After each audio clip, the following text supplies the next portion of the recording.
மெசேஜுக்கு போகிறதுக்கு முன்னாடி ஒரு குட்டி ஸ்டோரி, சின்ன கதையை சொல்கிறேன், தூங்கிடாதீங்க. சரி, ஒரு சின்ன பையன் விளையாடிட்டு இருக்கான். சரி, அவன் விளையாடிட்டே இருக்கான். அவனுடைய எதிரில் ஒரு செவரு, இந்த ஹைட்டு வச்சுக்கோங்களேன், ஒரு சின்ன செவரு. அவனுக்கு அது டிஸ்டர்பன்ஸாகவே இருக்குது. அவன் பார்க்குறான், அதை என்ன பண்ணலாம், பேசாமல் அதை உடச்சிடலாம் அப்படின்னு சொல்லிட்டு யோசிக்கிறான். சரி, ஆணி மாரி ஒரு குழந்தைன்னு வச்சுக்கலாம். அது யோசிக்க என்ன பண்ணலாம் அப்படின்போது ஒரு சின்ன சுற்றி வீட்டிலேருந்து எடுத்துன்னு என்ன பண்ணுது, ஒரு கல்லாக உடைக்க ட்ரை பண்ணுது. ஒரு கல்லாக உடைச்சிட்டே இருக்குது. தூரத்தில் அவங்க அப்பா பார்க்குறாரு. கிட்ட வந்துட்டு என்னம்மா பண்ணுற அப்படின்னு சொல்லும்போது, அப்பா இது டிஸ்டர்பாக இருக்குது, அதனால் இதை உடைச்சிட்ருக்கேன் அப்படின்னாரு. சரி வெயிட் பண்ணுமா, இரு நான் வரேன் அப்படின்னு சொல்லிட்டு என்ன பண்ணுறாரு, வீட்டுக்குள்ளே போயிட்டு நல்ல ஒரு பெரிய கடப்பாரை எடுத்துகிட்டு வந்து ஓங்கி அடியில் ஒரு குத்தி அப்படி நிமித்தினாரு. உடனே என்ன பண்ணிச்சு, அந்த செவுரு அப்படியே சாஞ்சிடுச்சு. ஹல்லேலூயா. என்ன காரியம் நான் சொல்ல வரேன்னா, அந்த குழந்தை யோசித்ததுக்கும் அவங்க அப்பா யோசித்ததுக்கும் என்ன வித்தியாசம் இருக்குது? அந்த குழந்தை நினச்சிது ஒன்று ஒன்றா எடுக்கணும், சின்னதாக எடுத்தாச்சும் அந்த செவரு எடுத்துடணும்னு நினச்சிது. அவங்க அப்பா என்ன பண்ண, ஒரே அடியாக அடியில் குடிக்க என்ன பண்ணும், மொத்தமாகவே தூக்கிடணும்னு சொல்லி ஒரே அடியாக எடுத்தார் இல்லையா? வித்தியாசம் தெரியுதுங்களா? ஸோ இந்த வித்தியாசத்தை தான் நான் சொல்ல போகிறேன். ஆண்டவருக்கும் நமக்குள்ள வித்தியாசம், இயேசு அவருக்கும் நம்ம யோசிக்கிறதுக்கும் என்ன வித்தியாசம் அப்படிங்கிறத நம்ம பார்க்க போகிறோம். நிறைய காரியங்கள் இருக்குது, பழைய ஏற்பாடுலேருந்து நிறைய எடுக்கலாம். நான் புதிய ஏற்பாடுலேருந்து ஒரு சில காரியங்களை மட்டும், இயேசு எப்படி யோசித்தார், அவர் கூட இருந்தவங்க எப்படி யோசித்தாங்க, அவருடைய யோசனைகள் எப்படி இருக்குன்னு சொல்லிட்டு நம்ம பார்க்க போகிறோம். வசனம் யோவான் 2ஆம் அதிகாரம் 1லேருந்து 10 வரைக்கும் வாசிக்கலாம்.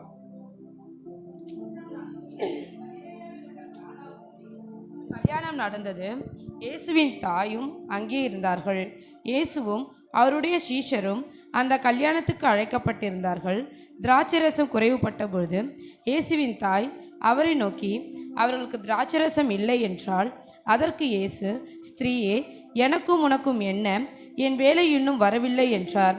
அவருடைய தாய் வேலைக்காரரை நோக்கி, அவர் உங்களுக்கு என்ன சொல்கிறாரோ அதன்படி செய்யுங்கள் என்றாள்.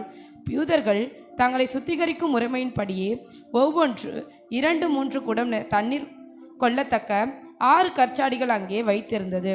இயேசு வேலைக்காரரை நோக்கி, ஜாடிகளிலே தண்ணீர் நிரப்புங்கள் என்றார். அவர்கள் அவைகளை நிறைய நிரப்பினார்கள். அவர்களை நோக்கி, நீங்கள் இப்பொழுது மொண்டு பந்தி விசாரிப்பு காரனிடத்தில் கொண்டு போங்கள் என்றார். அவர்கள் கொண்டு போனார்கள். அந்த திராட்சரசம் எங்கிருந்து வந்ததென்று தண்ணீரை மொண்ட வேலைக்காரருக்கு தெரிந்ததே அன்றி பந்தி விசாரிப்பு காரனுக்கு தெரியாததினால் அவன் திராட்சை ரசமாய் மாறின தண்ணீரை ருசி பார்த்த பொழுது மணவாளனை அழைத்து, எந்த மனுஷனும் முன்பு நல்ல திராட்சை ரசத்தை கொடுத்து ஜனங்கள் திருப்தி அடைந்த பின்பு ருசி குறைந்ததை கொடுப்பான், நீரோ நல்ல ரசத்தை இதுவரைக்கும் வைத்திருந்தீரோ என்றான். ஹல்லேலூயா. இந்த இடத்துல பார்க்குறது எல்லாம் நமக்கு தெரிஞ்ச சம்பவம் தான். நான் எடுத்திருக்கிற எல்லா வசனமே நம்ம படித்தது, நம்ம நிறைய மெசேஜ் கேட்டிருக்கோம். ஆனால் இந்த இடத்துல ஒரு கல்யாண வீட்டுக்கு யார் யார் போகிறாங்க? இயேசுவும் அவருடைய தாயார் மரியாளும் போகிறாங்க. அங்கே ஒரு குறைவு வருது. கல்யாணத்தில், மேரேஜில் ஒரு குறைவு. நிறைய கல்யாணத்தை நம்ம நடத்திருக்கோம்னு சொன்னால் எனக்கு மேரேஜ் நடத்தும்போது ஒரு பயம் இருந்துகிட்டே இருந்துச்சு. சாப்பாடு பத்துமோ பத்தாதோ, 1000 பேருக்கு செஞ்சுட்டோம், ஒரு வேளை வரலைன்னா என்ன பண்ணுது, மீந்து போயிடுமே, அது மீந்தா என்ன பண்ணுறது, வேஸ்ட் ஆகிடுமே, ஒருவேளை பத்தலைன்னா என்ன பண்ணுறது, அந்த சமயத்தில் நம்ம என்ன பண்ணுவோம் அப்படின்னு சொல்லி ஒரு பயம் இருந்துச்சு. அதுதான் கல்யாணம், யார் கல்யாணம் பண்ணாலும் ஒரு சின்ன பயம் ஏதாவது இருந்துக்கிட்டே இருக்கும்.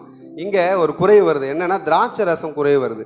நம்ம குறைவுன்னு எடுத்துக்கலாம், இல்லை பிரச்சனைன்னு எடுத்துக்கலாம். ஸோ இங்கே ஏதோ ஒரு பிரச்சனை வருது, குறைவு வர அந்த இடத்துல, பிரச்சனை வர இடத்துல மனுஷங்க யாரை நோக்கி பார்த்தாங்க? ஃபஸ்ட்டு யார்கிட்ட போனாங்க? மரியாள்கிட்ட போகிறாங்க. இல்லை, நமக்கு பிரச்சனை வரும்போது முதல்ல நம்ம யார்கிட்ட போகிறோம்? அதாவது ஒரு மனுஷங்கிட்ட போகிறோம். ஹல்லேலூயா. இன்றைக்கும் நிறைய பேர் இருக்காங்க, ஆர்சியில் என்ன பண்ணுறாங்கன்னா, மரியாள்கிட்ட போய் ஜெபம் பண்ணால் தான் அவங்க போயிட்டு ஏசுக்கிட்ட சொன்னால் தான் ஏசு கேட்பாரு அப்படின்றது அவங்களுடைய நம்பிக்கை. மரியாள்கிட்ட சொன்னால் தான், அவங்க சொன்னால் தான் ஏசப்பா கேட்பாராம். நமக்கு அப்படி சொல்லப்பட்டிருக்கா? இல்லை. அந்த இடத்துல ஆண்டவர் சொல்கிறார் பாருங்க, அந்த வசனத்தை வாசிங்க. மரியாள்கிட்ட போய் சொல்லும்போது மரியாள் ஏசுக்கிட்ட போய் சொல்கிறாங்க, அவருடைய தாய் வேலைக்காரரை நோக்கி, அவர் உங்களுக்கு என்ன சொல்லுகிறாரோ அதன்படி செய்யுங்கள் என்றார். ஆமென். மரியாளே சொல்லிட்டாங்க, எனக்கு ஒன்றும் தெரியாதுப்பா, அவர் என்ன சொல்கிறாரோ அதை செய்யுங்க. ஹல்லேலூயா. இவங்க மரியாள்கிட்ட போய் சொன்ன உடனே அவங்க நினச்சாங்க, மரியாள்கிட்ட சொன்னால், ஏசுக்கிட்ட சொன்ன உடனே அவர் ஏதாவது செய்வார், அவருடைய சீஷர்களை அனுப்பிச்சு யார்கிட்டையாவது எங்கேயாவது இப்போ வாங்கிட்டு வர சொல்லுவார். இல்லை, சீஷர்லாம் இருக்காங்க கூட, ஏதாவது சொல்லி என்ன பண்ணுவார், வாங்கிட்டு வந்து அரேஞ்ச் பண்ணி ரெடி பண்ணி கொடுத்துருவாரு அப்படின்னு நினச்சிருப்பாங்களே. அவங்க யோசனை அப்படி தான் இருந்திருக்கும். ஹல்லேலூயா. உண்மையாக அவங்க யோசனை அப்படி தானே இருந்திருக்கும். நான் யோசிக்கிறேன், அவர் போய் சீஷர்லாம் அமுச்சு நீ இப்போ அங்கே வாங்கிட்டு வாப்பா, இந்த கடையில் வாங்கிட்டு வாப்பா, சீக்கிரம் நீ போய் ரெடி பண்ணுன்னு சொல்லி அவர் சொல்லுவார், உடனே ரெடி பண்ணிவிடுவாங்க அப்படின்னு நம்பியிருப்பாங்க. ஆனால் அங்கே நடந்த காரியம் என்னென்னா, அங்கே இருக்கிற தண்ணி வெறும் தண்ணி, நமக்கு தெரிஞ்ச விஷயந்தான். வெறும் தண்ணியை கற்சாடியில், அந்த சாடி எதுக்குன்னா யூதர்கள் என்ன பண்ணுவாங்களா, அவன் உள்ளே வரத்துக்கு முன்னாடி கை காலெலாம் கழுவாங்கல்ல, அதை தெளிவாக போட்டிருக்கு. அவன் சுத்திகரிக்கிறதுக்காக அந்த தண்ணி வச்சோன்னா உள்ளே வர்றதுக்கு முன்னாடி கையை காலெல்லாம் கழுவிட்டு வருவாங்க உள்ளே சாப்பிட்றது போகிறதுக்கு முன்னாடி. அவர் என்ன சொல்கிறாரு, அந்த ஜாடியில் தண்ணியை நிரப்புங்கன்னு சொல்கிறார். ஹல்லேலூயா. கை கால கழுவு தண்ணியில் அவர் நிரப்ப சொல்லி அந்த தண்ணி எடுத்துகிட்டு என்ன பண்ணாங்க, கொடுக்கும்போது திராட்சை ரசமாக மாறியது. ஹல்லேலூயா. நீங்கள் நம்மளுக்கு வர பிரச்சனையை, நமக்கு வருகிற குறைவில் நம்ம மனுஷனை நோக்கி பார்த்தோன்னு சொன்னால் அங்கே ஒன்றுமே இல்லை. நம்ம கூட என்ன பண்ண, அநேக சமயத்தில் ஸ்ட்ரைட்டாக வந்து ஊழியக்காரர்கிட்ட வந்துடும். ஆனால் எனக்கு இந்த பிரச்சனை இருக்குது, பாஸ்டர் எனக்கு இந்த ப்ராப்ளம் இருக்குது அப்படின்னா அவங்க போய் ஆண்டவர்கிட்ட சொன்னாங்கன்னு வச்சிங்களேன், அவர் அந்த வசனம் கூட இருக்குது, உனக்கும் எனக்கு என்ன அப்படின்னு ஆண்டவர் இயேசு வந்து மரியாதை பார்த்து கேட்பார். அந்த வசனம் இருக்குல்ல, உனக்கும் எனக்கும் என்ன அப்படின்னு சொல்லி. அதற்கு இயேசு, ஸ்திரீயே எனக்கும் உனக்கும் என்ன, என் வேலை இன்னும் வரவில்லை என்றார். ஆமென்.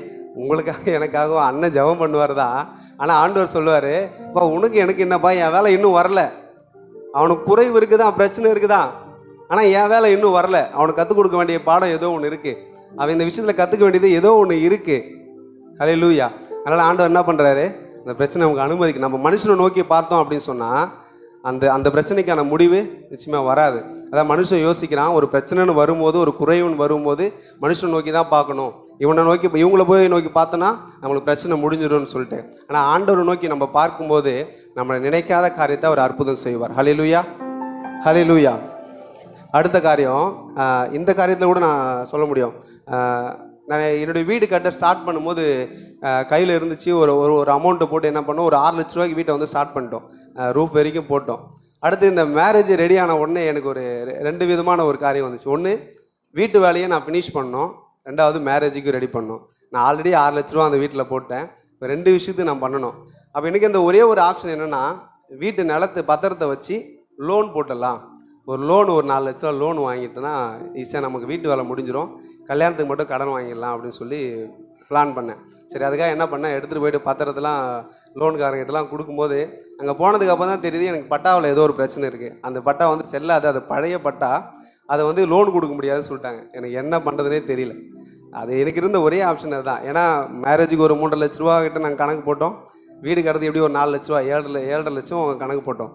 இப்போ வீட்டுக்கு அந்த லோனு கிடைக்கலன்னு என்ன பண்ணுறதுன்னு எனக்கு தெரியல, என்ன யோசிக்கிறதுனும் தெரியல. உடனே சொந்த சித்தி வீட்டில் பேசி சொல்லிட்டு இருந்தோம், இது மாதிரி ரெடி பண்ணோம், கிடைக்கல அப்படின்னு சொல்லும்போது உடனே அவங்க சொன்னாங்க, நான் பத்திரம் தரேன், அந்த பத்திரம் எடுத்து போய் நீ வச்சு வாங்கிக்கோ அப்படின்னு சொல்லி. நான் யோசிக்கவே இல்லை, அவங்க வந்து இந்த காரியத்தை பண்ணுவாங்க, வீட்டு பத்திரத்தை யாராவது கொடுத்து நமக்கு பண்ணுவாங்கன்னா எனக்கு தெரிஞ்சது வரைக்கும் யார் பண்ணாங்கன்னு தெரியல. எனக்கு இது ஃபஸ்ட் டைமு, நான் யோசிக்கவே இல்லை. நம்ம அநேக நேரத்தில் நம்ம என்ன பண்ணுறதுனே தெரியல, இந்த பிரச்சனை என்ன பண்ணுறது தெரியல, ஆண்டவர் எங்கேயாவது ஒரு இடத்துல நமக்கு நிச்சயமாக என்ன பண்ணியிருப்பார், ஒரு முடிவை வச்சுருப்பார். ஹல்லேலூயா, ஹல்லேலூயா. அடுத்த காரியம், மார்க்கு 6:34 38 வசனம் வரைக்கும்.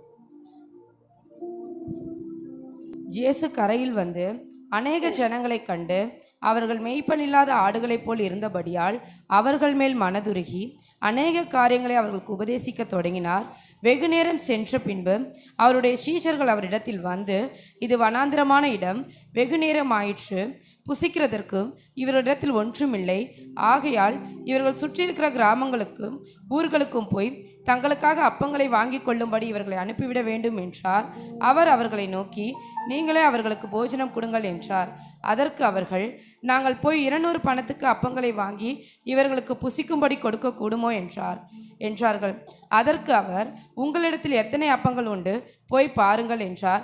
அவர்கள் பார்த்து வந்து, 5 அப்பங்களும் 2 மீன்களும் உண்டு என்றார்கள். ஹல்லேலூயா. இங்கே ஒரு சம்பவம், இது நம்ம தெரிஞ்ச காரியம்தான். மலை மேலே என்ன பண்ணுறாரு ஆண்டவர் வந்து எல்லா ஜனங்களும் கூடி வரிசை தான் என்ன பண்ணாங்க, பிரசங்கம் பண்ணிக்கிட்டு இருக்காங்க. ரொம்ப டைம் ஆகிடுச்சு அவங்களுக்கு, வந்து ரொம்ப டைம் ஆகிடுச்சு. அவங்கள்ட்ட கீழே இறங்கி போனால் நிச்சயமாக டயர்டாகிடுவாங்க, ரொம்ப டயர்டாகிடுவாங்க. அவங்களுக்கு என்ன பண்ணணும், சாப்பாடு கொடுத்தே ஆகணும். அப்போ சீஷரில் போயிட்டு வந்து இயேசுக்கிட்ட வந்து என்ன சொல்கிறாங்க, ஒரு ஐடியா சொல்கிறாங்க. ஆண்டவரே இது போதும், அவங்கள அமுச்சு விட்டுருங்க, அவங்க கீழே போய்ட்டு ஏதாவது என்ன பண்ணுவாங்க, சாப்பாட்டுக்கு வாங்கிக்குவாங்கள்ல, இவ்வளோ நேரம் ஆகிடுச்சு, ரொம்ப டைம் ஆகிடுச்சு, அவங்கள அனுப்பிடலாம்னு சொல்லிட்டு அவங்க ஒரு ஆலோசனை கொடுக்குறாங்க. அப்போ இயேசு சொல்கிறாரு, ஏன் நம்மளே அவங்களுக்கு சாப்பாடு கொடுக்கலாமே, நீங்களே கொடுங்க அப்படின்னு அவர் ஒரு ஆலோசனை சொல்கிறார். அப்போ அவங்க சொல்கிறாங்க, இவங்களுக்குலாம் கொடுக்கணும் எவ்வளோ ஆகுமா? 200 பணம் ஆகுமா? சரி, நம்மக்கிட்ட வந்து சொல்கிறாங்கன்னு வச்சுக்கோங்களேன். நம்ம சொல்கிறோம் நம்மளே கொடுத்துலாம்ப்பா சாப்பாடு அப்படின்னு சொல்லும்போது எவ்வளோ ஆகும்? நம்ம கேட்குறதுக்கெல்லாம் 200 பணம் ஆகும்னு சொல்கிறீங்களே, எவ்வளோ ஆகும்னா 200 பணம் ஆகும்னு சொல்கிறாங்க. அடுத்து நம்ம என்ன கேட்டிருப்போம்? இப்போ ஒரு எக்ஸாம்பிள் சொல்லுங்கள், இங்கே இருக்கிற சாப்பாடு போடணும்னு வச்சுங்க, ஒரு 2000 ரூபா ஆகும். நான் சொல்கிறேன், ஆனால் இவங்களாம் போனால் ஒரு 2000 ரூபா ஆகுனே, சாப்பாடு என்னென்ன பண்ணுறது அப்படின்னு சொல்லும்போது அடுத்த கேள்வி அவர்கிட்ட இருந்து என்ன வரும்? இப்போ உங்கள்கிட்ட எவ்வளோ இருக்குது? 2000 ரூபா ஆகுனா உங்கள்கிட்ட எவ்வளோ இப்போ பணம் இருக்குது? நம்ம அப்படி தானே கேட்போம்.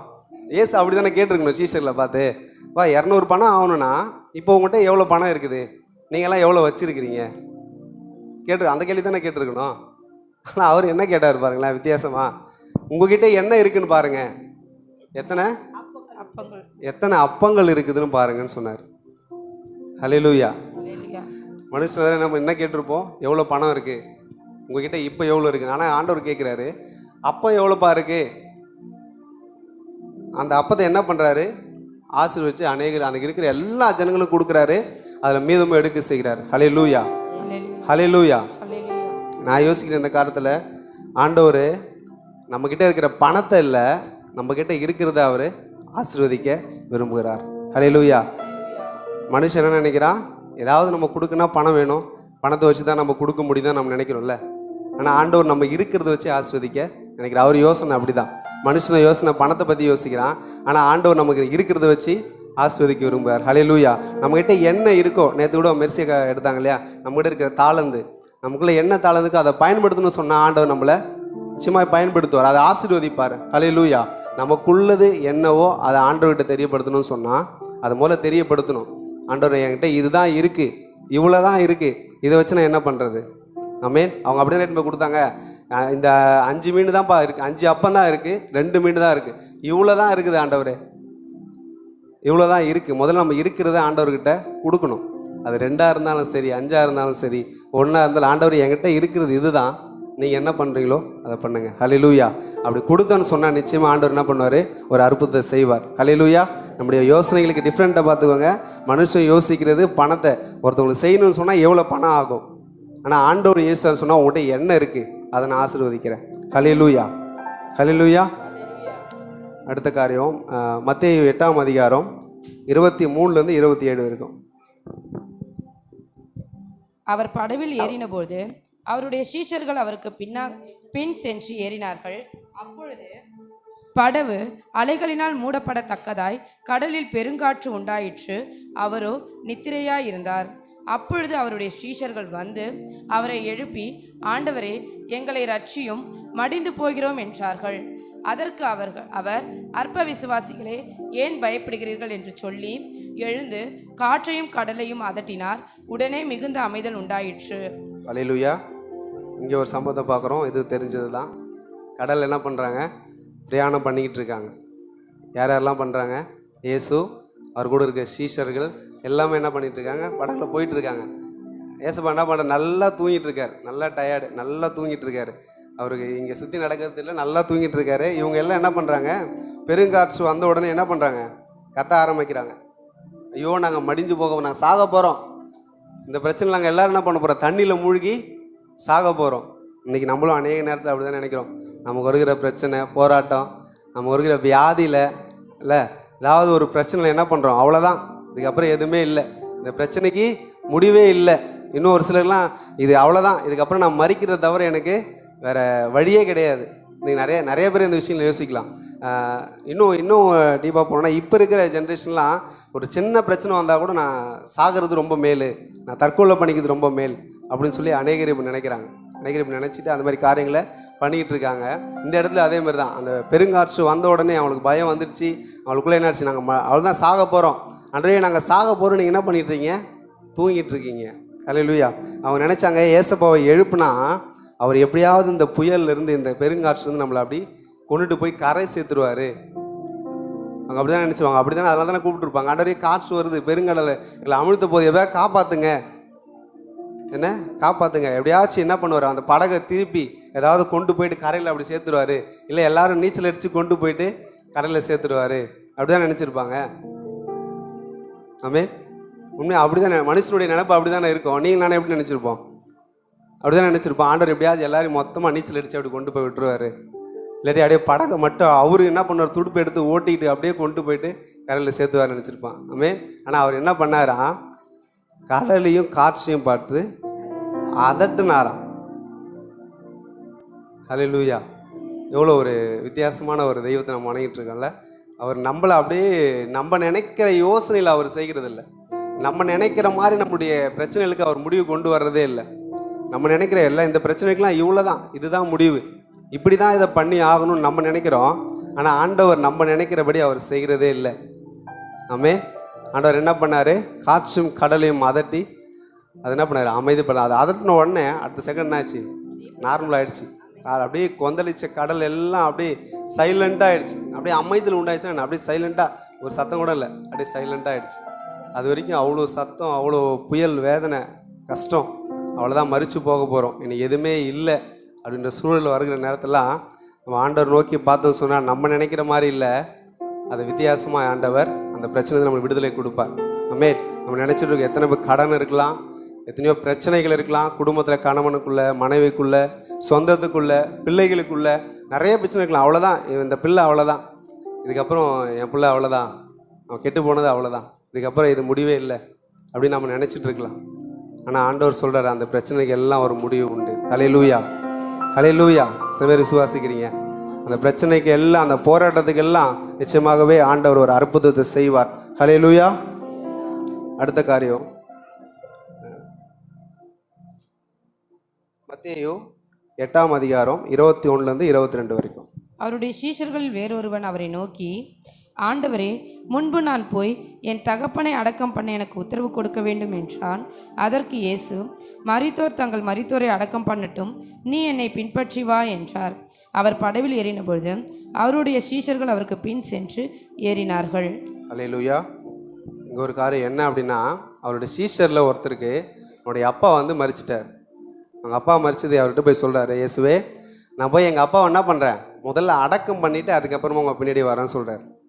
ஹல்லேலூயா. இது நல்ல காரியம் தானே, சரியான காரியம் தானே? அவர் கேட்டது கரெக்டாக தப்பா?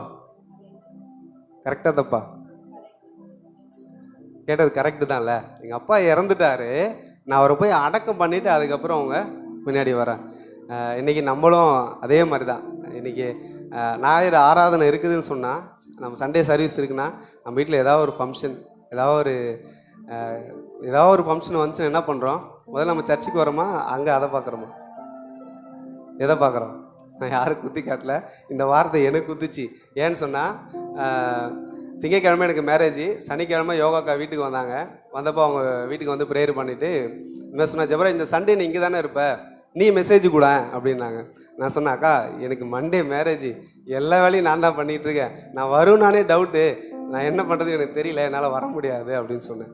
இந்த வார்த்தை படிக்கும்போது அந்த வார்த்தை எனக்கு குத்துச்சு. நம்ம அநேகர் நினைக்கிறோம்ல, இங்கேருந்து பேசும்போது என்னை குத்தி காட்டுற மாதிரியே பேசுகிறாங்க, இல்லை இவங்க இன்னொருத்தனை குத்தி காட்டுற மாதிரியே பேசணும்னு நினைப்போம்ல. நிச்சயமாக இல்லை. அந்த வார்த்தை முதல்ல யார் பேசினாலும் அவங்கள குத்தும். ஏன்னா இது இருப்புறம் கருக்குள்ள பட்டயம். ஆமாம், நான் விசுவாசிக்கிறேன். இங்கேருந்து ஒருத்தவங்க வார்த்தையை ஒருத்தவங்களை குத்தி காட்டணும்னு பேசுனாங்கன்னு வச்சுக்கோங்களேன், முதல்ல அந்த வார்த்தை அவங்கள குத்தி காட்டும். ஹல்லேலூயா. இந்த வார்த்தை எனக்கு சொல்லிச்சு. நம்ம முதல்ல எதுக்கு இம்பார்ட்டன்ட் கொடுக்குறோம்? மரணத்துக்கா, நிகழ்ச்சிக்கா, ஏதோ ஒரு கல்யாணத்துக்கா, எந்த காரியத்துக்கு கொடுக்குறோம்? இங்கே கேட்குறாரு இவர் கேட்டது நான் தானே. இப்போ நான் சொன்னது தப்பா ரைட்டா? நீங்கள் சொல்லுங்கள். எனக்கு கல்யாணம் இருக்குது, திங்கக்கிழமை கல்யாணம் இருக்குது, என்னால் அந்த டைமில் மெசேஜ் ரெடி பண்ண முடியுமா? சொல்லுங்கள். நம்முடைய காரியத்தில் அது சரியாக தான் இருக்குன்னா, ஆண்டவர் சொல்கிறாரு, மறிச்சவங்க என்ன பண்ணிட்டோம், மறிச்சவங்களை அடக்கம் பண்ணட்டும்பா, நீ முதல்ல என்ன பண்ணு, என்னை பின்பற்றி வா. ஹல்லேலூயா. இது நமக்கு ரொம்ப கஷ்டமான ஒரு காரியம் தான். நம்ம எல்லா காரியத்தையும் நம்ம ஒதுக்கி வச்சுட்டு வரணும்னு சொன்னால் அது நம்மளுக்கு ரொம்ப கஷ்டமான காரியம்தான். ஆனால் நிறைய ஊழியர்களை பார்க்கும்போது, நம்ம அண்ணன் எடுத்துக்கோங்களேன், நான் மேரேஜ் டேட் கேட்கும்போது சொன்னார், அண்ணன் வெள்ளி சனி ஞாயிறு இந்த 3 நாள் என்ன பண்ணாத, டேட் வைக்காத, மற்ற எந்த நாள் வேணால் டேட் வச்சுக்கோ அப்படின்னாரு. அப்போது அவங்க டிசைட் பண்ணிடுறாங்க, இந்த நாள் நான் எங்கேயுமே வரமாட்டேன்ப்பா, இந்த நாளுக்கு நான் எங்கேயுமே வர. அநேக ஊழியர்களில் இருக்காங்க, தன்னுடைய பிள்ளைகள் மறித்த போது, தன்னுடைய மனைவி மறித்த போதோ, தன்னுடைய கணவன் மறித்த போது கூட அவங்கள அங்கேயே வச்சுட்டு சண்டே ஆராதனை முடிச்சுட்டு அதுக்கப்புறம் போய் அந்த அடக்க ஆராதனை பண்ண அநேகர் ஊழியர் இருக்காங்க. நான் கேள்விப்பட்டிருக்கேன், நிறைய ஊழியர்கள் இருக்கிறாங்க. ஹல்லேலூயா. இன்னும் அந்த ஆண்டவருக்கு முக்கியத்துவம் கொடுக்குற அநேக ஜனங்கள் இன்னமும் இருக்கிறாங்க. ஏன்னா நம்ம எப்படி இருக்கிறோம் கொஞ்சம் யோசிக்கணும். என்னையும் சேர்த்து தான் சொல்கிறேன். நம்ம எப்படி இருக்கு, எதுக்கு முக்கியத்துவம் அதிகமாக கொடுக்குறோம். மனுஷன் யோசிக்கிறான், எனக்கு இந்த காரியெல்லாம் முக்கியம், இந்த மரணம் முக்கியம், இந்த கல்யாணம் முக்கியம், இந்த நிகழ்ச்சி முக்கியம், இதெல்லாம் எனக்கு முக்கியம்னு நான் யோசிக்கிறேன். ஆனால் ஆண்டவர் சொல்கிறார், அப்பா அதெல்லாம் உனக்கு முக்கியம் இல்லை, நீ என்ன பின்பற்றி வா. ஹல்லேலூயா, ஹல்லேலூயா. அவர் சொல்கிறாரு, நீ மரண வீட்டை போவதை காட்டில் என்ன பண்ணும், பரலோகத்துக்கு வீட்டுக்கு வர்றது தான் ஆண்டவருக்கு வந்து என்ன பண்ணுறது பிரியம். அவர் யோசிக்கிற காரணம், நீ மரண வீட்டுக்கு போகிறது காட்டிலும் நீ பரலோக வீட்டுக்கு வரணும்னா என் பின்னாடி வா. ஹல்லேலூயா. நம்ம நிகழ்ச்சிக்கு ஒரு கல்யாணத்துக்கு ஒரு இதுக்கு போகிறத காட்டிலும் ஆண்டவருடைய சமூகத்துக்கு வருது மேன்மையான காரியம். ஹல்லேலூயா, ஹல்லேலூயா. ஆண்டவர் அதை தான் யோசிக்கிறாரு. அடுத்த காரியம் மத்தேயு 9வது அதிகாரம் 9லேருந்து 13. 9வது அதிகாரத்தில் இயேசு அவ்விடம் விட்டு புறப்பட்டு போகையில் ஆயத்துறையில் உட்கார்ந்திருந்த மத்தேயு என்னும் ஒரு மனுஷனை கண்டு, எனக்கு பின் சென்று வா என்றார். அவன் எழுந்து அவருக்கு பின் சென்றார்கள்.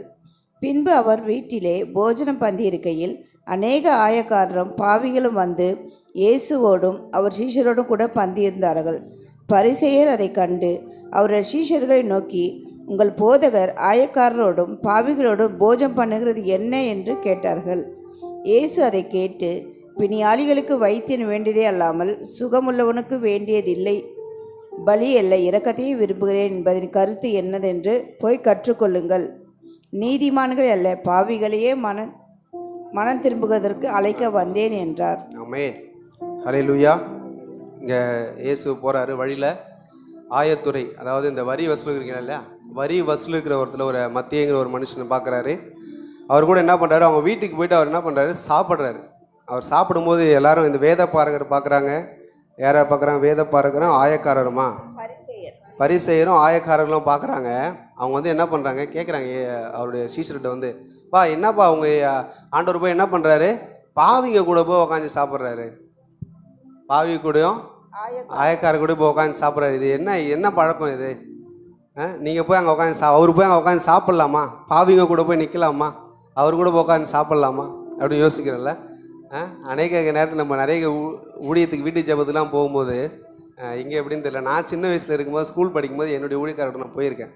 அங்கே போகும்போதெல்லாம் அவர் வீடெலாம் ரொம்ப ஒரு கூரை வீடாக இருக்கும், உள்ளே குனிஞ்சு போகிற மாதிரி தான் இருக்கும். அந்த வீட்டை பார்த்தாலும் நமக்கு சாப்பிடணுன்னே தோணாது, தப்பாக நினச்சிக்காதீங்க, அந்த மாதிரி இருக்கும் அந்த வீட்டில் நான் பார்க்குவோம். ஆனால் அவங்க அவ்வளோ பிரியப்படுவாங்க அந்த ஊழியக்காரருக்கு ஒரு வேளை சாப்பாடு கொடுக்குது. பஸ்ஸை நீங்கள் சாப்பிட்டு தான் போகணும், பஸ்ஸை கொஞ்சோண்டு இதை மட்டும் சாப்பிட்டு போங்களேன், இதை சாப்பிடுங்க அப்படின்னு சொல்லுவேன். அவர் அப்படியே உட்காந்தாங்க, அது இருக்கிறது எல்லாத்தையும் என்ன கொடுக்குறாங்களோ அதை சாப்பிடுவார். என்ன நீ சாப்பிடுப்பா அப்படின்னுவார். நான் என்ன பண்ண கூச்சப்பட்டு, இல்லை பஸ்ஸை நீங்கள் சாப்பிடுங்க, எனக்கு வேணாம், நீங்களே சாப்பிட்ருங்க, எனக்கு வேணாம் அப்படின்னு. அப்போ வந்து எனக்கு தோணலை, ஆனால் இப்போ தோணுது, ஆண்டவர் யாரை வந்து போயிட்டு தேடி பார்த்து அங்கே சாப்பிட்டாரு, யாரு கூட வந்து உறவு வச்சுக்கணும்னு நினச்சாருன்னா பாவிங்க கூட. யாரால என்ன நம்மளாம் நினைக்கிறோம் அவங்க பாவிங்க, அவங்க என்ன பண்ணுறது, அவங்க செய்கிற காரியம் அப்படி பொல்லாததாக இருக்குது அப்படின்னு சொல்லி நம்ம என்ன பண்ணுறோம், நிறைய நேரத்தில் நினைக்கிறோம். உதாரணம் சொல்லணும்னா நம்முடைய வேலை செய்கிற இடத்துல இருக்கலாம், இல்லை அப்படின்னு சொன்னால் என் சபையில் கூட இருக்கலாம். ஏதோ ஒரு புது விசுவாசி வராங்க, புதுசாக வராங்க அப்படின்னா அவங்களை எடுத்து நம்ம ஊழியக்காரர் எடுத்து பயன்படுத்துகிறாரு, எல்லாத்துலேயும் முன்னாடி நிற்க வைக்கிறாரு அப்படின்னு சொன்னால் யாருக்காவது ஒரு யோசனை வரும், என்ன அவர் இப்போ தான் வந்தார், அவர் உடனே ஸ்டேஜ் ஏற்றுறாரு, உடனே ஆராதனை பண்ண வைக்கிறாரு, அவர் உடனே மெசேஜ் கொடுக்க வைக்கிறாரு, அவர் என்ன பண்ணிட்டார் அப்படின்னு யோசிக்கிறோம்ல. ஹல்லேலூயா, யோசிக்கிறோம். அப்படி இல்லைன்னா இன்னொரு காரியம், அவர் சபைக்கு வரவர் தான் முழுசாக மனம் திரும்பலை, சபைக்கு வராரு, ஏதோ ஒரு குடிப்பழக்கத்துலேயோ ஏதோ ஒரு அடிமைத்தனத்தில் திரும்ப போயிட்டு அவர் வரும்பொழுது ஊழியக்காரர் என்ன பண்ணுறாரு, இன்னும் நெருக்கமாக அவர் வச்சுக்கிறாருன்னு வச்சுக்கோங்க. அவர் எல்லா இடத்துலையும் மறுபடியும் அவர் அந்த பழக்கத்தில் தான் இருக்கார், மறுபடியும் சபைக்கு வராரு, அவர் என்ன பண்ணுறாரு, இன்னும் நெருக்கமாக ஊழியக்காரர் அவர் கூடயே வச்சுக்கிட்டு பயன்படுத்துறாருன்னு என்ன சொல்லுவோம்.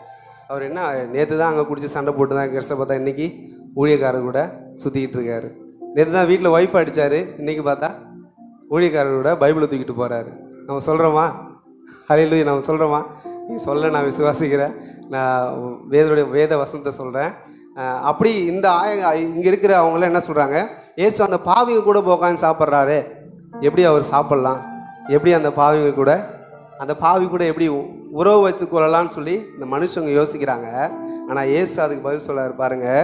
ஏசு அதை கேட்டு, பிணியாளிகளுக்கு வைத்தியன் வேண்டியதே அல்லாமல் சுகமுள்ளவர்களுக்கு வேண்டியதில்லை, பலியை அல்ல இரக்கத்தையே விரும்புகிறேன் என்பதின் கருத்து என்னதென்று போய் கற்றுக்கொள்ளுங்கள்.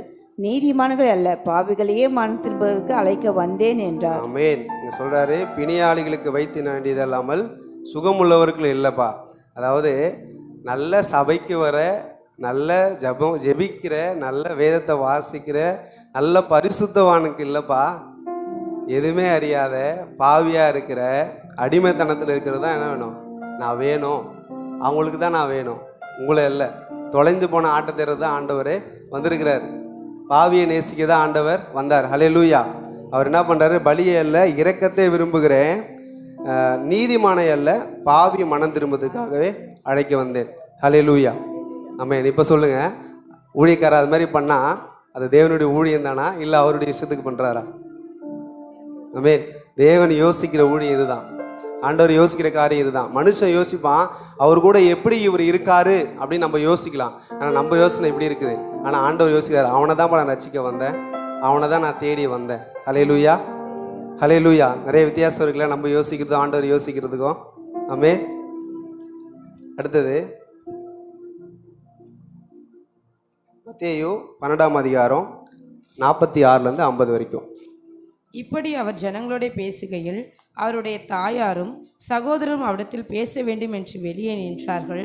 அப்பொழுது ஒருவன் அவரை நோக்கி, உம்முடைய தாயாரும் உம்முடைய சகோதரரும் உம்முடைய பேச வேண்டும் என்று வெளியே நிற்கிறார்கள் என்றான். தம்மிடத்தில் இப்படி சொன்னவனுக்கு அவர் பிரதியுத்தரமாக, என் தாயார் யார், என் சகோதரர் யார் என்று சொல்லி தம்முடைய கையை தமது சீஷருக்கு நேரே நீட்டி, இதோ என் தாயும் என் சகோதரரும் இவர்களே, பரலோகத்தில் இருக்கிற என் பிதாவின் சித்தத்தின்படி செய்கிறவன் எவனோ அவனே எனக்கு சகோதரனும் சகோதரியும் தாயுமாய் இருக்கிறான் என்றார். ஹல்லேலூயா.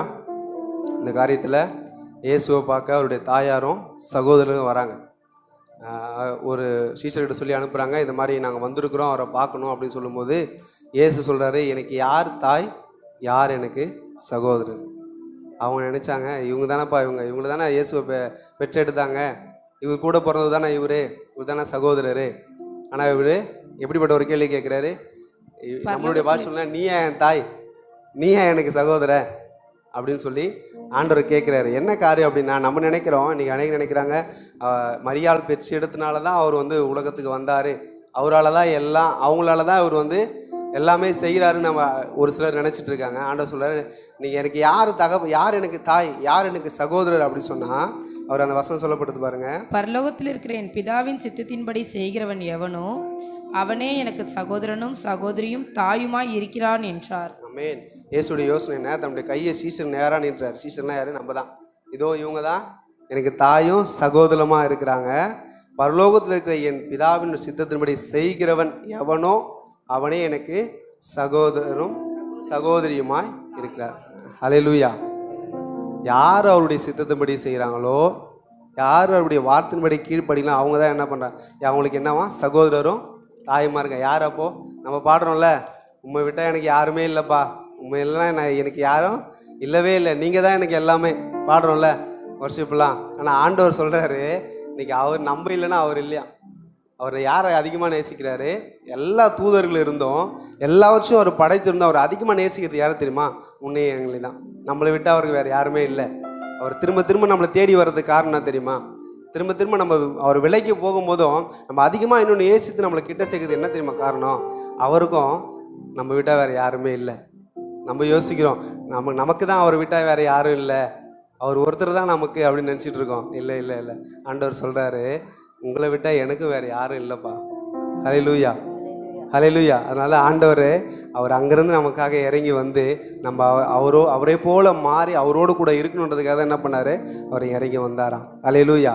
நம்ம யோசிக்கிறோம்ல, நமக்கு தான் அவர் தான் எல்லாத்தையும் செய்யணுன்ட்டு. அவர் நினைக்கிறாரு, எனக்கும் நீங்கள் தான்ப்பா எல்லாத்தையும் செய்யணும். நான் நினைக்கிறது, நான் விரும்புகிறது எல்லாத்தையும் நீங்கள் தான் செய்யணும், வேறு யார் செய்வா? ஆமென். நம்ம தானே செய்யணும், வேறு யார் செய்வா? அவருடைய பிள்ளைகள் நம்ம தானே, அவருடைய சகோதரர்கள் நம்ம தானே. ஒரு தாய், அவர் சொல்கிறார், என் தாய் நீங்கள் தான்ப்பா, எனக்கு தாய் நீங்கள் தான். ஒரு தாய்கிட்ட ஒரு பிள்ளை என்னென்னலாம் கேட்குமோ அதெல்லாம் ஆண்டவர் நம்மக்கிட்ட கேட்பார் இல்லை? அவர் சொல்கிறார்ல, நீங்கள் தான் என் தாய் சகோதரர். ஒரு சகோதரிகிட்ட போய் ஒரு சகோதரி என்னெல்லாம் கேட்பாங்களோ, என்னெல்லாம் சொல்லுவாங்களோ அதெல்லாம் ஆண்டவர் நம்மக்கிட்ட சொல்லுவார். ஒரு தாய்கிட்ட ஒரு சின்ன பிள்ளை என்னெல்லாம் கேட்குதோ அதுபோல் சின்ன பிள்ளை தினமும் நம்மகிட்ட ஆண்டவர் என்ன பண்ணுவார், பேசுவார். விசுவாசிக்கிறீங்களா? ஹல்லேலூயா. அவருக்கும் நம்ம விட்டால் வேறு யாரும் இல்லை. ஹல்லேலூயா. அடுத்த காரியம், யோவான் 6ஆம் அதிகாரம் 38வது வசனம். என் சித்தத்தின்படி அல்ல, என்னை அனுப்பினவருடைய சித்தத்தின்படி செய்யவே நான் வனாந்திரத்தில் இறங்கி வந்தேன். வானத்திலிருந்து இறங்கி வந்தேன். ஹல்லேலூயா. என் சித்தத்தின்படி அல்ல, என்னை அனுப்பினருடைய சித்தத்தின்படி செய்யவே நான் வானத்திலிருந்து இறங்கி வந்தேன். இந்த வசனத்தை வாசித்த உடனே நம்ம என்ன யோசிக்கிறோம்? பிதாவினுடைய சித்தத்தை செய்யறதுக்கு மட்டும்தான் இயேசு வந்தார். அப்படி இல்லைன்னா இயேசு மரிக்கிறதுக்கு மட்டும்தான் இயேசு என்ன பண்ணார்? இறங்கி வந்தார். அப்படி தானே நினைக்கிறோம். இந்த வசனம் அப்படி தானே சொல்லுது. நம்ம அப்படி தானே யோசிக்கிறோம் இல்லையா? இந்த வசனத்துக்கு தானே அர்த்தம். ஹல்லேலூயா. அடுத்த வசனத்தை வாசிங்க. எபேசியர் 5:2.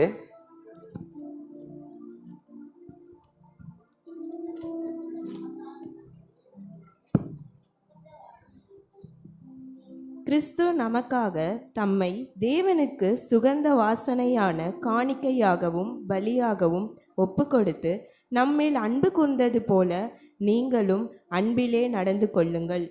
ஹல்லேலூயா. இந்த வசனம் அந்த முன்னாடி வசனம் வாசிக்கும் போது பார்த்தோம், பிதாவினுடைய சித்தத்தின்படி அதுக்காக மட்டும்தான் வந்தாருன்னு நம்ம நினைக்கிறோம். ஆனால் இங்கே சொல்லப்பட்டிருக்குது, கிறிஸ்து நமக்காக தம்மை தேவனுக்கு சுகந்த வாசனையான காணிக்கையாகவும் பலியாகவும் ஒப்பு கொடுத்து நம்மில் அன்பு கூர்ந்தார். ஹல்லேலூயா. அவர் நம்மிடத்தில் அவர் பிதா சொன்னதுக்காக மட்டும் இறங்கி வரல, அவரை மறிக்கிறதுக்காக மட்டும் இறங்கி வரல, அவர் நமக்கு ஒரு விஷயத்தை கற்றுக் கொடுக்கறதுக்காக வந்தார். நான் உங்கள் இடத்துல எப்படி அன்பாக இருக்கிறேன், நான் எப்படி உங்கள் இடத்துல அன்பு செலுத்துகிறேன் அப்படின்னு நீங்கள் தெரிஞ்சுக்கணும். அதே மாதிரி நீங்கள் என்ன பண்ணணும்? இடத்துல அன்பு கூறணும். ஆனால் கட்டளைகள்லாம் இருக்கு இல்லையா? உன்னை நீ அன்பு கொடுத்து என்ன பண்ணணும்? பிற இடத்துலையும் அன்பு கூற வேண்டும். இந்த வசனம்லாம் ஆண்டவர் நம்ம கற்றுக் கொடுத்துருக்கார். அவர் நம்ம மீது அன்பு செலுத்தினால மட்டும்தான். பிதாவினுடைய வார்த்தை கீழ்ப்படியணும் அப்படிங்கிறதுக்காக வரல, அவர் கீழ்ப்படியும் செஞ்சார். ரெண்டாவது என்ன விஷயம்? அவர் நம்ம அன்பு கூர்ந்தபடினால, நம்ம நேசித்தபடினால தான் அவர் சிலுவைக்கு தன்னை ஒப்பு கொடுத்தார், தன் ஜீவனையும் நமக்காக கொடுத்தார். ஹல்லேலூயா. ஹல்லேலூயா. நம்ம யோசிக்கிறதுக்கும் இதுக்கும் வித்தியாசம் தெரியுதா? நம்ம யோசிக்கிறதெல்லாம் வசனத்தை வச்சு ஏதாவது நம்ம இஷ்டத்துக்கு யோசிக்கிறோம்ல. ஆனால் ஆண்டவர் நம்மளுடைய யோசிக்கிற விஷயங்கள் எல்லாமே வித்தியாசமானதான். சங்கீதம் 94:11 இப்படியா சொல்லுது, மனுஷனுடைய யோசனைகள் வீண் என்று கர்த்தர் சொல்லுகிறார். நம்ம யோசிக்கிற எல்லா காரியமே வீணு தான். நம்ம பிரச்சனைகளை குறித்து நம்ம இப்படி பண்ணிடலாம், அப்படி பண்ணிடலாம், இதை செஞ்சிடலாம், இப்படி மேலே வந்துடலாம், இதை பண்ணால் நம்ம முன்னேறிடலாம், நீ என்ன யோசனை பண்ணாலும் அது எல்லாம் வீணாம். நீ உன் பிரச்சனைக்கு என்ன தான் யோசித்தாலும் அது எல்லாமே வீண். ஏன்னு சொன்னால் ஏசாயா 55:8 சொல்லப்பட்டிருக்கிறது, என் நினைவுகள் உங்கள் நினைவுகள் அல்ல, உங்கள் வழிகள் என் வழிகளும் அல்லவென்று கர்த்தர் சொல்லுகிறார். ஹல்லேலூயா. ரொம்ப வசனம் தெளிவாக சொல்றதுல, என்னுடைய நினைவுகள் உன் நினைவுகள் அல்ல, நீ நினைக்கிற மாதிரி நான் நினைக்கலப்பா. நீ என்ன நினைக்கிறியோ 100% நீ நினைக்கிற மாதிரி நான் நினைக்கல. அந்த பிரச்சனை நீ என்னென்னமோ யோசிக்கிற, ஆனால் அதில் ஒரு துளி கூட ஆண்டவர் என்ன பண்ணல, இப்படி பண்ணணும்னு யோசிக்கவே இல்லை. ஹல்லேலூயா. அவர் ஏன்னு சொன்னால் அவர் வழியும் நம்ம வழியும் ஒன்றும் இல்லை, நம்ம போகிற வழியும் அவர் நடத்துகிற வழியும் ஒன்றும் இல்லைன்னு வேதம் நமக்கு தெளிவாக சொல்லுது. ஆமென். அப்போது நம்ம யோசிக்கிறது எல்லாமே வீணு. ரொம்ப போட்டு யோசிக்காதீங்க. பிரச்சனைலாம் போட்டு ரொம்ப மண்டையில் ஏற்றி இப்படி பண்ணலாமா, அப்படி பண்ணலாமா, என்ன பண்ணுறது அப்படின்னு சொல்லி ரொம்பலாம் குழம்ப வேண்டாம். அந்த காரியத்தை ஆண்டவர்கிட்ட கொடுங்க, ஆண்டவர் நிச்சயமாக அற்புதம் செய்வார். ஹல்லேலூயா. ஆண்டவர் இந்த வார்த்தையை ஆசிரியத்துக்காக கர்த்தருக்கு ஸ்தோத்திரம். ஜெபிக்கலாம். நிறைய பாயிண்ட் சொல்லிட்டாரு, எனக்கு எந்த பாயிண்ட் எடுத்து சொல்கிறதுன்னு தெரியல. சரி, மீன் இயேசு நம்மை போல நினைக்கிறதுல அவர் வித்தியாசமாக எல்லா காரியத்தையும் செய்கிறார் இல்லையா? அவர் எப்படி பார்க்குறாரோ நம்ம எப்படி பார்க்குறோமோ ஒரு பிரச்சனையை அவர் அப்படி பார்க்குறதில்ல. ஒவ்வொரு விதத்திலே அவர் ஒவ்வொரு பிரச்சனைக்கு ஆண்டவர் தீர்வை அவருடைய விதத்திலே அவர் வைத்திருக்கிறார். அவர் தேவன் அவர் இல்லையா? அவருடைய காரியத்தில் அவர் வித்தியாசமாக செய்கிறார் இல்லையா? நம்ம ஜனங்களோடு பழகினதில் வித்தியாசமாய் பாவிகளோடு அவர் உட்கார்ந்து சாப்பிட்டார் இல்லையா? பாவிகளோடுனா என்ன, யார்? கொஞ்சம் யோசித்து பாருங்கள். 4-5 குடிகாரங்க இருக்காங்க, எல்லாம் ஸ்மோக் பண்ணிவிட்டு, அங்கே நான் உட்காந்துருந்தா என்ன சொல்லுவீங்க இல்லையா? அவர் செய்த காரியங்கள் அநேக காரியங்கள் ஏற்றுக்கொள்ள முடியாது, அநேக காரியங்கள். ஆனால் இயேசு அதை செய்தார். இயேசு அந்த காரியத்தை செய்தார். என்னையே சிலர் சொல்லியிருக்காங்க, ஏன்னா அவர் சின்ன பசங்கள்லாம் தோள் மேலே கை போட்டு பேசிகிட்டு இருக்கிறாரு, அதெல்லாம் எனக்கு எல்லாமே காதுக்கு வந்துடும் எப்படி இருந்தாலும். ஸோ அந்த காரியங்கள்லாம் இல்லையா? இயேசு வித்தியாசமானவர், அவர் ரொம்ப வித்தியாசமானவர். ஸோ அதே போல் நம்ம அந்த நாட்களில் 2000 வருஷத்துக்கு முன்னாடி இயேசு செய்த காரியங்கள்லாம் வெறும் மிகவும் ஒரு புரட்சிகரமான காரியங்களை இயேசு செய்திருக்கிறார் இல்லையா? ஸோ ஆண்டவர் நம்மையும் அப்படிதான் இருக்கும்படி ஆண்டவர் நம்மை அழைத்திருக்கிறார். அதே போல் அவர் எதிர்பார்த்ததான் அந்த என்னை பின்பற்றுவான்னு சொல்லும் பொழுது அவர் என்ன செய்கிறார்? அவன் அடக்கம் பண்ணிட்டு வரேன்றான், அவங்க அடக்கம் பண்ணிக்கிட்ட நீ வா அப்படின்ற இல்லையா? வர்றது ரொம்ப எத்தனை பேர் வருவோம்? ஊரில் ஏதோ ஒரு 90 வயசு பாட்டி இறந்துச்சுனாலே அது ஊருக்காரனாக இருந்தாலே போதும், இந்த அம்பேத்கர் நகரே போய் சேர்ந்துருது, சர்ச்சு காலியாயிருது இல்லையா? ஸோ இயேசு அதெல்லாம் அவர் விரும்பலன்னு தான் நான் நினைக்கிறேன் இல்லையா? சரி, கண்ணில் மூடி நம்ம ஜெபம் பண்ணலாம். ஸோ ஆண்டவர் நம்மக்கிட்ட ஒரு காரியத்தை எல்லார்ட்டையும் அந்த காரியத்தை சொல்லலை இல்லையா? ஸோ ஜெபராஜ கல்யாணத்துக்கு முந்தின நாள் பேச சொன்னாங்க அப்படின்னா என்ன அர்த்தம்? ஜெபராஜால பேச முடியும் இல்லையா? எல்லார்ட்டையும் அந்த காரியத்தை எதிர்பார்க்க மாட்டாங்க. நானும் பேசணும்னு நினைக்கிறேன், அன்னைக்கு மெசேஜ் கொடுத்துருங்கன்னு சொல்லிட்டு. சரி, கண்ணில் மூடி நம்ம ஜெபம் பண்ணலாம். ஸ்தோத்திரிக்கிறப்பா, நம்முடைய கரத்தை நாங்கள் ஒப்பு கொடுக்குறோம். ஆண்டவரே, நாங்கள் உம்மிடத்திலிருந்து நாங்கள் ஒவ்வொரு நாளும் பாடங்களை நாங்கள் கற்றுக்கொள்ளுகிறோம். ஆண்டவரே ஸ்தோத்திரிக்கிறோம், எங்களுக்கு நீர் பாடங்களை நீர் கற்றுக் கொடுக்கிறீர். ஆண்டவரே, நாங்கள் உம்மை போல சிந்திக்க, உம்மை போல் செயல்பட, ஆண்டவரே உம்மை போல் நாங்கள் அதிகாரத்தோடு பேச நீர் கிருபை தரும்படி நாங்கள் ஜெபிக்கிறோம். ஆண்டவரே ஸ்தோத்திரிக்கிறோம், உம்மை போல் நாங்கள் வல்லமையாய் நாங்கள் செயல்படணும். ஸ்தோத்திரிக்கிறோம், உம்மை போல் நாங்கள் ஆண்டவரே நாங்கள் வித்தியாசமாய் ஆண்டவரே காரியங்களை தைரியமாக நாங்கள் செய்யணும்ப்பா. அந்த கிருபை நீங்கள் தரும்படி நாங்கள் ஜெபிக்கிறோம். வார்த்தை கொண்டு தானே ஜெபராஜனுடைய கருத்தை நாங்கள் ஒப்புக் கொடுக்கிறோம். நீங்கள் தொடர்ந்து இங்கே பயன்படுத்தும்படி நாங்கள் ஜெபிக்கிறோம். ஆண்டவரே ஸ்தோத்திரிக்கிறோம்ப்பா. ஆண்டவரே அது மட்டுமல்லப்பா ஆண்டவரே, இந்த நாளில் ஆராதனையை ஆண்டவரே அழகாய் நடத்தினதான ஆண்டவரே பாஸ்கர் பாரதி பிள்ளையோடு குழந்தையோடு ஆண்டவரே நடத்தினதுக்காக நாங்கள் நன்றி செலுத்துகிறோம். தொடர்ந்து அவர்களை நீங்கள் ஆசீர்வாதத்தை பயன்படுத்தும்படி நாங்கள் ஜெபிக்கிறோம். ஆண்டவரே, இப்படியாக ஒவ்வொரு நாளும் ஆண்டவரே ஒவ்வொரு குடும்பங்களையும் ஆண்டவரே பிள்ளைகளையும் நீர் பயன்படுத்தி கொண்டு வருகிறதற்காக நாங்கள் நன்றி செலுத்துகிறோம். இந்த நாளை நீங்கள் ஆசீர்வதித்ததுக்காக நன்றி. தொடர்ந்து வருகிறதான இந்த எல்லா ஆண்டவரே அந்த சிலுவை தியான கூட்டங்களை நீர் ஆசீர்வதிக்கும்படி நாங்கள் ஜெபிக்கிறோம். ஆண்டவரே ஸ்தோத்திரிக்கிறோம், பொறுப்பெடுத்துக் கொள்ளுங்கப்பா. எல்லா துதி மகிமையெல்லாம் நாங்கள் உமக்கே செலுத்துகிறோம், இயேசுவின் மூலம் பிதாவே, ஆமென். எல்லோரும் சேர்ந்து